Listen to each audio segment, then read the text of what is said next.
نائب وزیر اعظم اسحاق ڈار کا فلپائن کا دورہ، منیلا میں آسیان ریجنل فورم کے سائیڈ لائن پر ملاقاتیں۔ وزیر خارجہ کی روسی ہم منصب سرگئی لاروف سے ملاقات، پاکستان اور روس کے دو طرفہ تعلقات کا جائزہ۔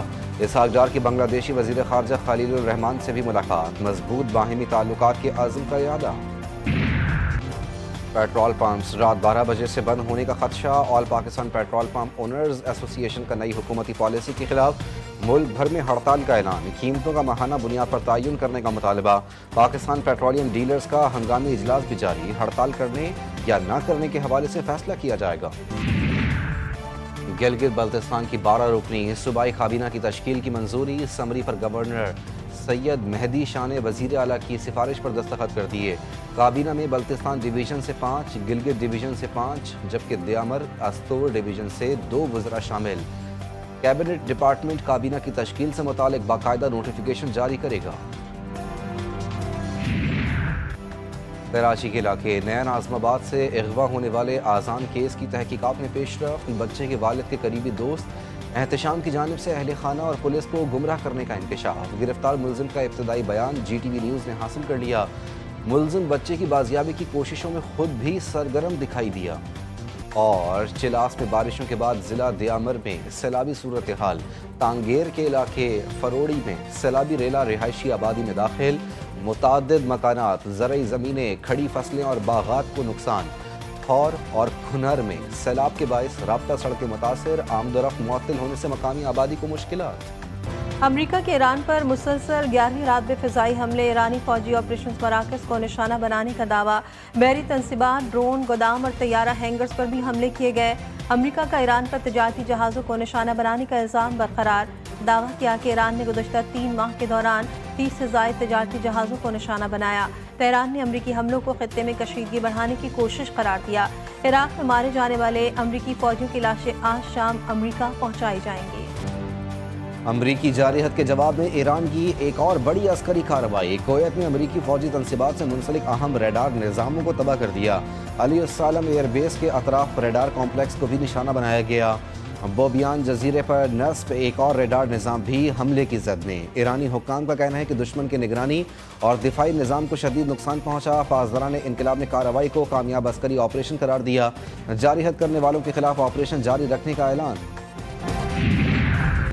امریکہ کی جانب سے ایرانی جوہری تنصیبات پر حملے کی دھمکی، تہران کا بھی سخت جوابی انتباہ۔ ایران کی اعلیٰ مشترکہ عسکری کمان نے خبردار کیا ہے کہ اگر امریکی افواج نے جوہری مراکز کو نشانہ بنایا تو خطے میں امریکہ اور اس کے اتحادیوں کے مفادات محفوظ نہیں رہیں گے۔ خاتم الانبیاء بریگیڈ کا کہنا ہے کہ ایسی کسی بھی کارروائی سے جنگ مزید وسیع ہوگی، نتائج پورے خطے کو بھگتنا پڑیں گے۔ امریکی صدر کا ایک بار پھر ایران کے خلاف اپنی پالیسی کا دفاع کیا کہ اگر امریکہ نے ایران پر حملہ نہ کیا ہوتا تو آج اسرائیل کا وجود باقی نہ رہتا۔ لبنانی صدر جوزف آن سے ملاقات کے بعد گفتگو کرتے ہوئے ٹرمپ نے کہا کہ امریکی B-2 بمبار طیاروں کی کارروائیوں نے ایران کی جوہری تنصیبات کو شدید نقصان پہنچایا۔ ایران اب جنگ ختم کرنے اور مذاکرات کا خواہش مند ہے، تاہم امریکہ صرف سنجیدہ مذاکرات پر ہی آمادہ ہوگا۔ ٹرمپ نے حزب اللہ کو لبنان کا سب سے بڑا مسئلہ قرار دے دیا، اس کے خلاف مزید اقدامات کا بھی اشارہ دیا۔ آبنائے ہرمز اور مشرق وسطیٰ کی صورتحال پر بھی ایران کو تنقید کا نشانہ بنایا۔ ٹرمپ انتظامیہ کی ایران کے ساتھ بڑھتے تنازع کے لیے کانگریس سے تقریباً $87 ارب فنڈز کی درخواست۔ امریکی وزیر جنگ نے قانون سازوں کو خفیہ بریفنگ کے بعد سینٹ کمیٹی میں فنڈنگ کی درخواست کر دی۔ یہ بھی بتایا کہ ایران کے ساتھ جنگ پر اب تک $37.5 ارب خرچ ہو چکے ہیں۔ فنڈنگ نہ دی گئی تو یہ ملک کے لیے سب سے بڑا خطرہ ہوگا۔ امریکہ نہیں، ایران اس تنازع کا ذمہ دار ہے۔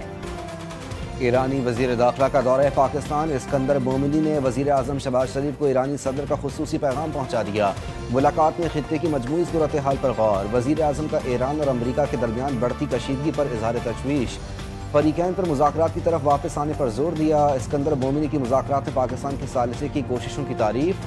ایرانی وزیر داخلہ نے حالیہ کشیدگی کی وجوہات سے بھی وزیر اعظم کو آگاہ کیا۔ فیلڈ مارشل عاصم منیر سے ایرانی وزیر داخلہ کی ملاقات، علاقائی سلامتی اور بارڈر مینجمنٹ پر تبادلہ خیال۔ ISPR کے مطابق ملاقات میں باہمی دلچسپی کے امور، دو طرفہ علاقائی سلامتی اور مؤثر سرحدی انتظام سے متعلق معاملات پر گفتگو۔ ایرانی وزیر داخلہ نے خطے میں کشیدگی کم کرنے، امن کے فروغ اور سفارتی سطح پر پاکستان کے مؤثر کردار کو سراہا۔ دونوں ممالک کا علاقائی سلامتی، تعاون، مشترکہ خوشحالی کے لیے رابطے مزید مضبوط بنانے کا عزم۔ ایرانی وزیر داخلہ اسکندر مومنی کی وزارت داخلہ آمد، پاکستانی ہم منصب محسن نقوی نے خیر مقدم کیا۔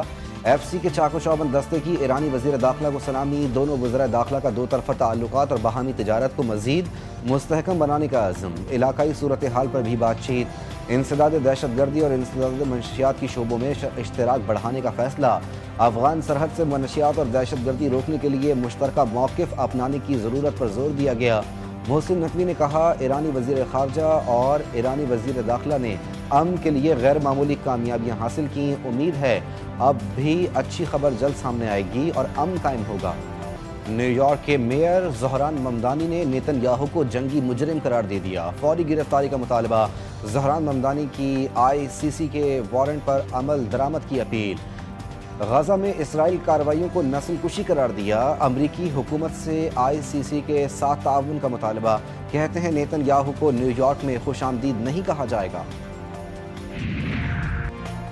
امریکی سینٹ کمیٹی میں وزیر جنگ کی بریفنگ کے دوران احتجاج، ایران اور فلسطین کے حق میں مظاہرین کی شدید نعرے بازی، امریکی بمباری کو غیر قانونی قرار دیتے ہوئے فوری بندش کا مطالبہ کیا۔ احتجاج کے باعث سینٹ کمیٹی کی کارروائی کئی مرتبہ روکنا پڑی، مظاہرین کو باہر نکالنے کے لیے کمیٹی نے پولیس طلب کر لی۔ کراچی کے علاقے ڈیفنس فیس 6 بخاری کمرشل میں ڈرائیور نے ڈبل کیبل گاڑی فٹ پاتھ پر چڑھا دی، واقعے میں فٹ پاتھ پر سویا شخص جاں بحق، 4 سال کا بیٹا زخمی، ملزم گاڑی لے کر فرار ہو گیا۔ متوفی پھول فروش تھا، آرام کرنے کے لیے چھوٹے بیٹے کے ہمراہ فٹ پاتھ پر لیٹا تھا، تیز رفتار گاڑی نے رون ڈالا، CCTV کی مدد سے ملزم کی تلاش جاری۔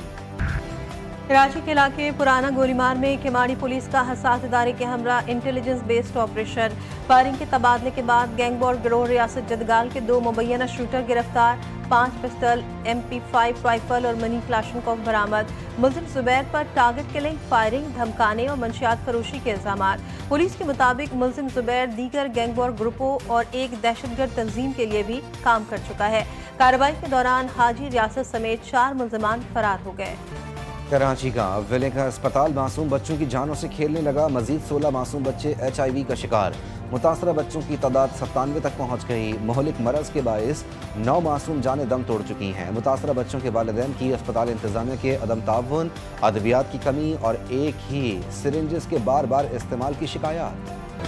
مونسون کے طاقتور اسپیل نے تباہی مچا دی، خیبر پختونخوا میں 12 افراد جان سے گئے، 18 زخمی، لاہور سمیت پنجاب کے مختلف شہروں میں بارش سے 13 افراد جاں بحق، متعدد زخمی، گجرانوالہ، کاموکی، پاک پتن، ساہیوال میں چھتیں گرنے سے 7 افراد دم توڑ گئے، کوٹ ادو اور کاموکی میں ڈوبنے کے واقعات میں 2 افراد جان سے گئے۔ شدید بارشوں کے باعث دریا چناب، راوی اور سندھ میں پانی کی سطح میں مسلسل اضافہ، فلڈ فورکاسٹنگ ڈویژن نے 24 جولائی تک دریائے چناب میں اونچے درجے کے سیلاب کا الرٹ جاری کر دیا۔ ساتھ میں ندی نالوں میں طغیانی پر PDMA نے ریڈ الرٹ جاری کر دیا۔ اور لاہور کے مختلف علاقوں میں بارش کا سلسلہ جاری، ٹھنڈی ہواؤں کے ساتھ بارش سے موسم خوشگوار، گجرانوالہ، سیالکوٹ اور گجرات سمیت مختلف شہروں میں موسلادھار بارش نے جلفہ لے کر دیا۔ اربن فلڈنگ سے سڑکیں اور نشیبی علاقے زیر آب، منڈی بہاؤالدین اور کامونکی میں پانی گھروں میں داخل ہو گیا، انڈر پاسز بھی پانی سے بھر گئے، حافظ آباد اور شیخو پورہ میں بھی سڑکیں تالاب کا منظر پیش کرنے لگ گئیں۔ کراچی میں بھی بادلوں کے ڈیرے، آج بھی مختلف علاقوں میں ہلکی بارش کا امکان۔